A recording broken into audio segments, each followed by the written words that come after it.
Four Knights of the Apocalypse chapter 207 is officially out, and we got a pretty nice chapter once more, and this one is actually very much focused on Lancelot, as if we didn't get enough Lancelot the last 2 weeks.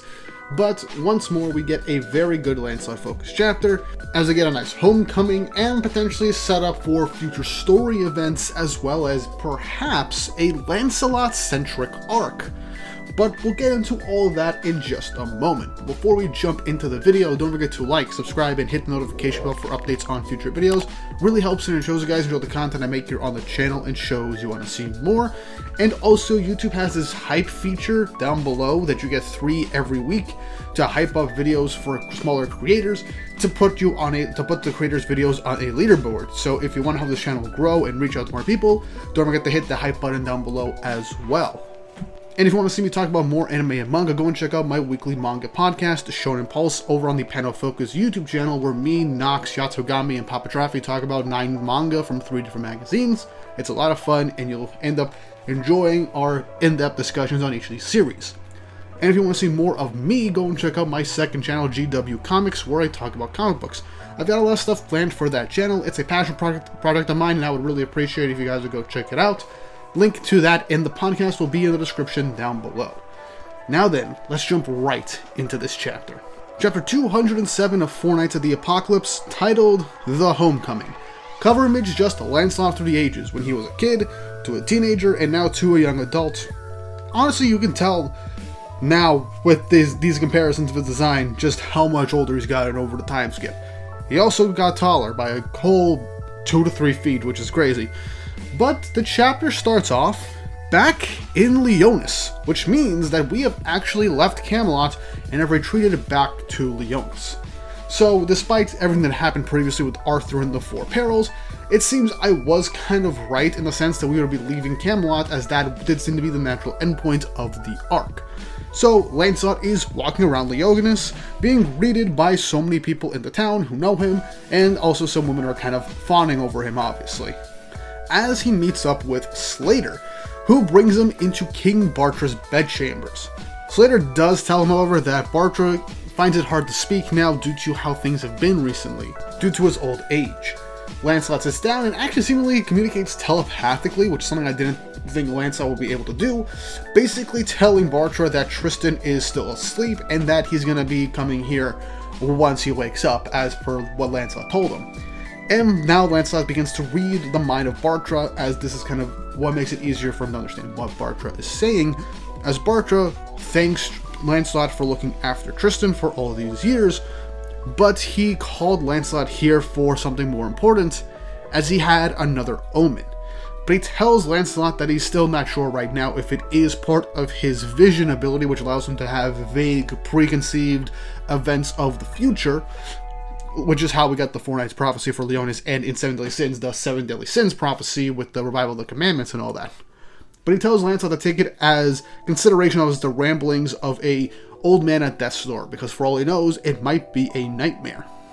And so we get a very ominous and important new prophecy for Lancelot and the Four Knights, which states, as the 4 calamities journey through the land of chaos, at a gloomy precipice, they will cross swords with a fated group of knights hailing from a far-away realm. As that is all that's left with Lancelot as he leaves the king's bedside. Now this opens up the door for a boatload of theories, because we know for a fact that this isn't talking about the Four Perils. And we know for a fact that this most likely does not count Balin, Theodora, and Gareth, as they aren't technically knights from another realm. So this can mean a couple of things, either from another literal realm similar to the demon, celestial, and fairy realms, with an entirely different world to encounter different knights. Now I've seen from my mutual Ray on Twitter, who basically said that this could mean we're getting the Knights of Avalon, and by extension Morgan Le Fay, because this refers to the fictional mystical world or island of Avalon in some interpretations of Arthurian legend, as this is where Morgan Le Fay is said to hail from and live. And this could most likely mean that As the four knights end up deciding to go through Camelot once more, the land of chaos, they will either find themselves in a pathway, perhaps through the chaos holes that they have witnessed previously by mistake, and end up falling into a portal that leads into another reality, or just a different area of Camelot where Morgan Le Fay lives, and she has her own group of knights right there to meet the four Knights of the Apocalypse. Now this can end up meaning that we can end up getting the rest of the Knights of the Round Table being introduced in the story through the Avalon Knights, which, if that is the case, since we are encountering knights from a faraway realm, it could be a parallel world or just another section of Camelot for all we know.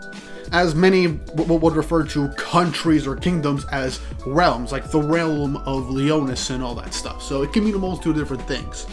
Or we can end up having literally a crossover into a different universe. Maybe we'll end up getting the Ragnarok storyline brought from the Grand Cross games into the main manga. I don't think that's going to happen. It'd be fun if it did, but it'd also be kind of crazy. My money is just what Ray suspects. The Avalon Knights will appear in the story, and they will be another antagonistic group for the Four Knights to face before facing Arthur again, and potentially make them become allies.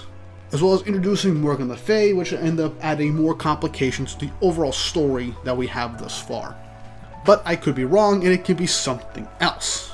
Still, this sounds like a very promising thing to happen, which will mean we'll dive into Camelot once more, and we'll meet new characters once again. But now on with the chapter, we see Lancelot meet up with Anne and Naziennes, and letting them know that he's actually going back to Benwick. And he tells them to tell Percival that he's heading off there right now, as despite them telling him that he should probably go tell him himself, Percival alongside Tristan and Gawain are all super exhausted after what happened in Camelot with the Four Perils, and so he wants to just talk to them about everything once he gets back. Also, I just love this little panel off on the left with Gawain. Bound is literally tucking her into bed as if he's reading her a bedtime story. I find that freaking hilarious. He was not kidding when he was going to serve Gawain in every aspect possible. And Gawain's just going to take full advantage of this, which I'm just going to find this hilarious. I look forward to the Balin-Gawain dynamic going forward, as Balin's her first member of her own squad. This is going to be a fun dynamic. Anne then asks Lancelot if he really has to go now with everything that just happened, but Lancelot says, "Don't worry, I made sure that the Four Perils wouldn't attack anytime soon. He made sure to damage them at least that much." So either that was the max that he could do to them at the moment to make sure that they wouldn't, A, die, but also make sure that they wouldn't attack. So this proves that Lancelot did enough damage to postpone any future attacks by Camelot and the Four Perils, which that future vision of the Four Perils and Arthur attacking Leonis is definitely postponed for the time being. Now, Anne's trying to be smug, thinking that Lancelot is going back to Benwick to potentially find some girl, but Lancelot just says, "No, I'm not," in a kind of weird way. But for instance, we begin to think, oh, maybe Lancelot lied and Anne's ability worked on him, which is what Naziennes thinks. But we then actually get to see that this was just a joke, as apparently he was just telling the truth and had no other ulterior motives, which is kind of funny. As then, Lancelot says goodbye, turning into his fox form Sin, and he's off. As they kind of reminisce that they haven't seen Lancelot turn into Sin in a while.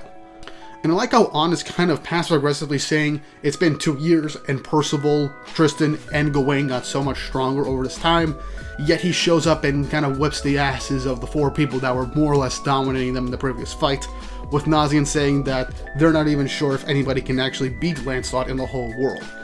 Which is interesting because I actually have thoughts on this as we go on with the chapter.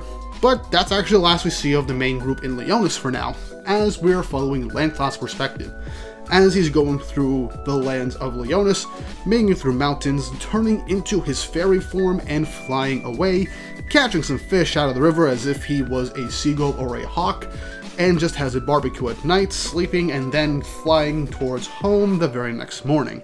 As we see Lancelot with a nice smile on his face, as we see he has made it home to Benwick. And we finally get to see Benwick once more in the main manga, which is honestly really nice.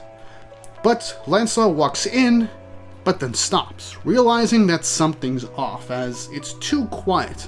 There's no endlessly chatty fairies around, not even a single bird or animal cry either.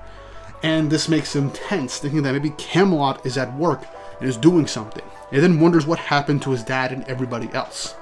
But then, out of nowhere, someone with what looks like a hood appears behind him, towering over him, which shocks Lancelot. He didn't see this guy coming. He spins around, and this mysterious figure appears behind Lancelot and then grabs him from the side, trying to knock him around. And in a 2-page spread, we see multiple different hand movements of this character trying to grab a hold of Lancelot, as Lancelot even says he didn't catch sight of him at all, and is wondering who he is as he continues to avoid this person's advances and attacks. But as he does this person then grabs Lancelot by the neck, encasing his arm around him, getting him in a bit of a chokehold. As it seems things are bad for Lancelot, we hear rustling from the trees as the fairies in the area pop out, as Elaine finally shows back up in the story, welcoming Lancelot home, saying, "Honestly, can't you ever warn us before coming back?" And so they decided to pull a trick on him for once, in comparison to how he tends to do this to everyone else. With Elaine being smug, saying, "Are you surprised?" As she also says, "Enough about me, you have someone else to say hello to." As at the end of the chapter with the final page, it's revealed that the mysterious figure, which was kind of obvious if we really look at it, was actually Bon. As now he is hugging and patting his son on the head, looking incredibly drunk and plastered off his ass, welcoming back his son. As that ends the chapter on a very wholesome homecoming note. Honestly, very fun and very short chapter, but I do have something to say about Lancelot, basically, technically, if I want to say, sparring with Bon. This is something I've been seeing online since the chapter released, and also with people bringing out spoilers. This seems to confirm two things. At least in terms of magical power, Lancelot is definitely on the level of not higher than some of the Sins. But based off Bon going after Lancelot, and Lancelot not even realizing that it was his dad for the entirety of the confrontation, barely managing to avoid him and then getting grabbed from behind from Bon, shows that the bare minimum, fighting skill-wise and potentially physical strength, he is still below Bon. So, if we take this seriously, this means that while Lance, in terms of raw magical force, is stronger than more or less everybody, except maybe Arthur if he uses the full unbridled power of chaos, but in terms of physical stats, he is still relatively lower than Bon and maybe by extension Meliodas. So that is a good thing to know by showcasing it in this event, as Lancelot was kind of in serious mode, not hearing the thoughts of others. Now, for all we know, this could have been a technique by Elaine to kind of keep everybody hidden from Lancelot in order to kind of play with the trick, but also it could just be a random thing. Who knows? But I'm going with the fact that since Elaine can read the hearts and minds of others, she probably set this up to kind of test Lancelot, because he's used to hearing the thoughts and minds of other people.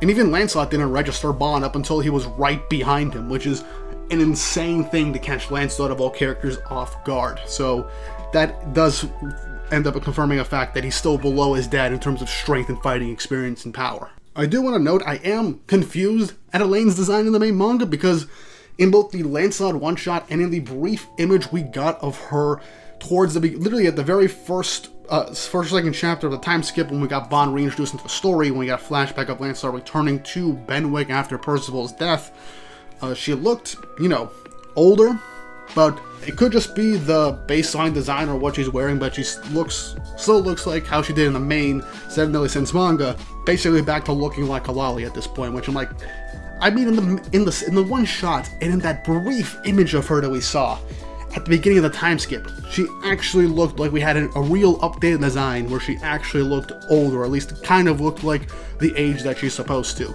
And now with this, it's confusing. It could have just been just a thing just to throw people off, or maybe it's going to be revealed that she also has a different form similar to King now, and she's just doing this set of convenience. I don't know. It's weird.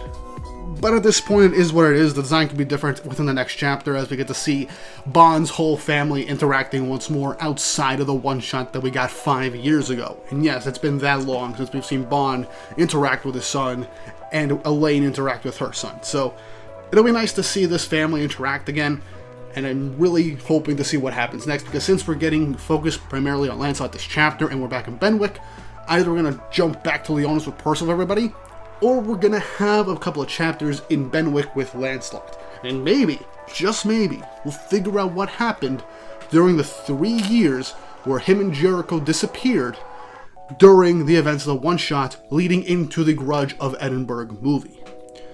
I know I just gave me and everybody following me PTSD of Jericho by mentioning her, but this is vital information that we do have to figure out. This could lead to us really getting answers to the true purpose of Lancelot's full strength. And aside from that, we got the big reveal and ominous, well, foreshadowing of future encounters with other enemies. The 4 knights against these knights from another realm, which, like I said, could be from Avalon with the knights from there, and Morgan Le Fay for all we know. So we could also be introduced to other characters that should be members of Arthur's Round Table in Arthurian legend. So that is definitely interesting and could very well be the very next arc of the story. So I'm looking forward to that. But that's really all I have to say on the matter right now. What did you guys think of this chapter? Do you think we're going to focus on Lancelot for a bit more and have him basically have his own mini arc before jumping back to the main crew? Do you think we'll be getting Avalon Knights? Or just Morgan Le Fay with this new premonition? And how do you feel about everything going forward? Leave your thoughts and opinions in the comments section down below. And if you haven't already, like, subscribe, and hit the notification bell for updates on future videos. Really helps, and it shows you guys enjoy the content I make here on the channel and shows you want to see more. With all that said and done, I hope you all have an awesome day.